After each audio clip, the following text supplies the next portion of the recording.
Okay, Assalamualaikum dan selamat datang. So kita teruskan perbincangan kita untuk soalan gerak gempur bagi topik pengangkulan logik matematik tingkatan 4 ni lah. Okay, untuk yang soalan ni, okay, cikgu dia cakap kat sini adalah tulis dua implikasi berdasarkan kegiatan berikut. Okay, kenyataan yang dia bagi kat situ ialah P ialah nombor negatif jika dan hanya jika P kuasa 3 ialah nombor negatif. So maksud kat sini kita ada keyword adalah jika dan hanya jika. Okey, jumpa jika dan hanya jika. So maksudnya ayat di belah kiri ni dinamakan sebagai anti-jadian. Anti-jadian. Okey. P kuasa 3 ialah nombor negatif ni, di belah kanan tu adalah namanya akibat. Right, dia punya akibat. Okey. So jadi kita nak tulis implikasi. Implikasi pertama sama juga macam untuk implikasi yang biasa lah. So itu first dibuat dengan anti-jadian, diikuti dengan akibat. Okey, contoh kat sini implikasi pertama, implikasi 1. Okey.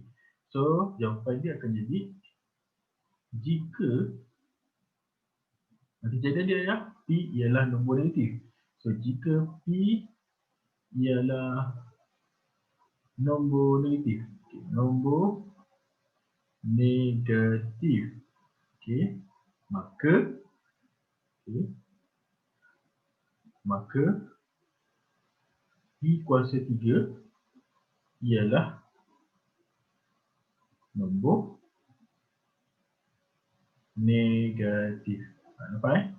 So maknanya susunan untuk implikasi pertama, anti-jadian dia adalah di belah kiri, yang belakangnya tu adalah akibat dia. So maksudnya implikasi pertama adalah jika P ialah nombor negatif, maka P kuasa 3 ialah nombor negatif. Okey, sekarang kita kena ayat dalam soalan tu dia tulis jika dua implikasi. So tuliskan dua implikasi.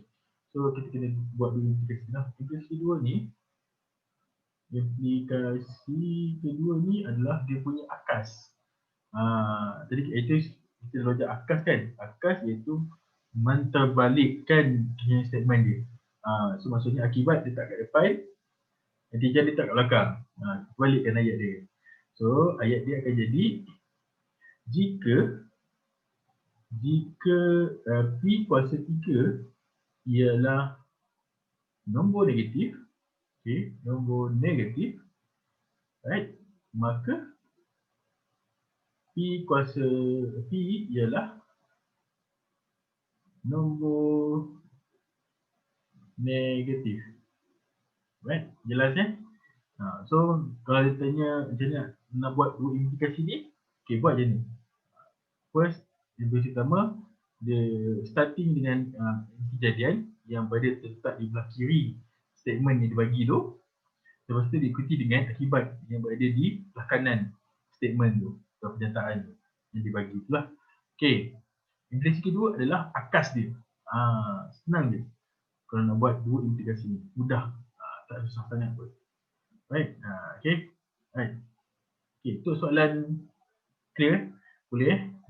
So pastikan awak clear dulu sebelum awak continue kepada minit yang berikutnya lah. Okay, so kita teruskan kepada soalan 8B. Okay, 8B ditanya tentukan nilai kebenaran yang kebenaran bagi setiap kenyataan berikut jika palsu. Beri satu penyangkal untuk menyokong jawapan anda. Okey, kita dah belajar minggu lepas pasal kenyataan yang perlu disangkal kan. Okey, so maksudnya kita kena bagi satu judgement ataupun bukti yang menyatakan statement itu adalah palsu. Okey, so kita tengok soalan nombor 1 tu. Nombor 1 tu dia cakap semua nombor perdana ialah nombor ganjil. Kita tanya dulu, adakah semua nombor perdana adalah nombor ganjil? Sudah semestinya bukan. Tidak semua nombor perdana adalah nombor ganjil. Kenapa? Kita ada satu nombor perdana adalah nombor genap. Itu nombor apa? Nombor 2. So kita tak boleh letak kat statement semua. So kita kena gantikan semua tu sebagai sebilangan. Okay? Right. So pernyataan tu kita tidak sangkal pernyataan tu adalah palsu. Okay? Palsu. So kenapa kita nak sangkalkan? Tidak semua nombor perdana, okay, tadi balik, nombor perdana ialah nombor ganjil. Okay. Tidak semua nombor perdana ialah nombor ganjil. So kita menyangkal kenyataan tu. So sepatutnya ayat dia adalah sebilangan. So sebilangan nombor perdana, okay, perdana ialah nombor ganjil.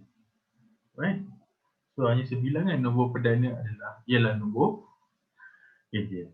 Okey, nombor 2. Statement dia apa tu? 16 dan 44 ialah kuasa 2 sempurna. 16 dengan 44 ialah kuasa 2 sempurna. Okey. So, statement maksudnya kita nak menyangkal kenyataan tu lah. Kita tengok 16. 16 adalah adakah dia adalah kuasa 2 sempurna? Yes, 16 adalah kuasa 2 sempurna. Okey, 16 adalah kuasa 2 sempurna. 16 adalah 4 kuasa 2. So maknanya 4 kuasa 2 adalah sama dengan 16. So 16 itu adalah kuasa 2 sempurna. Tapi kita tengok 44. 44, kalau kita punca kuasakan, kalau kita punca kuasakan 44, kita akan dapat nilai dia dalam perpuluhan. Cuba tekan kalkulator, okay, punca kuasa 44. So kita akan dapat 2 punca kuasa 11 ataupun sama dengan, so kita dalam perpuluhan 6.633. 633. So bermaksud dekat sini dia punya 44 tu bukan kuasa 2 sempurna. So jawapan dia adalah palsu. So 2 ni adalah palsu. Sebab 44 bukan kuasa nombor kuasa 2 sempurna. Okey, bukan kuasa 2 sempurna. Kita dalam dia ada. Okey, bukan kuasa 2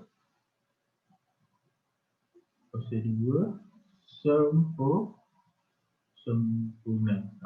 So maksudnya ialah palsu. So ni kita nak palsukan ataupun nak menyangkal statement tu, kita jawab sebab 44 bukan nombor kuasa 2 sempurna. Itu saja. Right? Senang je. Tak ada masalah pun untuk jawab soalan penangkulan logik ni. Right? Okay. Next, kita pergi kepada soalan berikutnya. Okay. Okay, soalan C. Dia beri satu pola nombor 0, 3, 8, 15 mengikut corak berikut. Ikut corak di bawah lah. Okay. So, 0 adalah sama dengan 1 kuasa 2 tolak 1. 3 adalah sama dengan 2 kuasa 2 tolak 1. 8 pula 3 kuasa 2 tolak 1.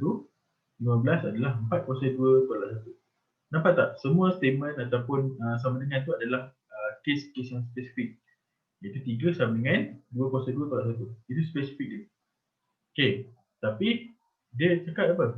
Bentuk kesimpulan induktif yang kuat bagi pola nombor di atas. Okay. Kesimpulan induktif maksudnya kita kena buat kesimpulan secara umum. Induktif apa?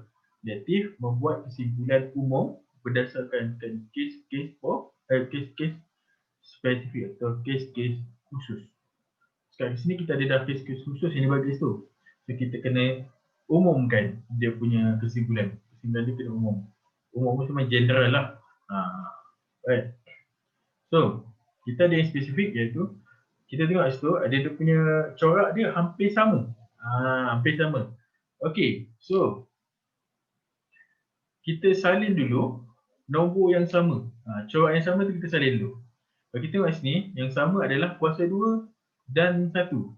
Okey, kuasa 2 dan 1. Okey. So, kuasa 2 dan 1. So, letakkan kuasa 2 di sini. Tolak 1. Okey, so maknanya benda tu sama. Dia repeat, dia berulang. Benda yang sama dia berulang. Okey, so kuasa 2 dan tolak 1. Okey, so tapi ada benda yang tidak berulang tapi dia berpolar. So maknanya dia ikut letak sebenarnya 1, 2, 3, 4. Mana? Dekat sini. Dia punya asas ni. So gantikan yang tu dengan n. So jawapan dia adalah n kuasa 2 tolak 1. N sama dengan 1, 2, 3, 4. Okey, 1, 2, 3, 4. Okey, ni adalah semua dia punya satu kesimpulan induktif. Itu kesimpulan secara umum. Jawapan dia n kuasa 2 tolak 1. N sama dengan 1, 2, 3, 4. Okey, 1, 2, 3, 4 tu wajib letak. Nombor 5 tu tak wajib.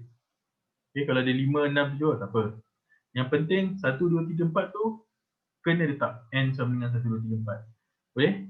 Kalau awak buat 1, 2, 3 saja, so jawapan awak salah lah. Tak cukup. Dia berdasarkan kepada statement yang dibagi di sini. Right? Boleh? Jelas? Okey. Kita pergi nombor 2. Sebutan keberapakah dalam pola itu bernilai 63? So bermaksud kat sini n kuasa 2 ni, n kuasa 2 tolak 1 sama dengan 63. Okey, n kuasa 2 tolak 1 sama dengan 63. So macam mana kita nak selesaikan tu? Kita pindahkanlah 1 dulu. Okey, kita tak boleh pindahkan kuasa 2, kita kena pindah 1 dulu. Okey, kita pindah ke belah kanan. Okey, kita pindahkan ke belah kanan. So jadi positif. So n kuasa 2 sama dengan 63 tambah 1. So n kuasa 2 sama dengan 64. So n sama dengan punca kuasa 64. So n sama dengan 8. Okey, maksudnya sebutan ke berapa? Sebutan ke-8. Okey, sebutan ke-8. So sebutan ke berapakah nilai dia 63? Itu sebutan ke-8. Right? Okey, boleh? Dia dapat? Okey. So nanti cikgu go through lagi soalan-soalan berkaitan penanggulangan analogi untuk malam ni yang kita akan bincang. Okey. Baik, terima kasih. Assalamualaikum.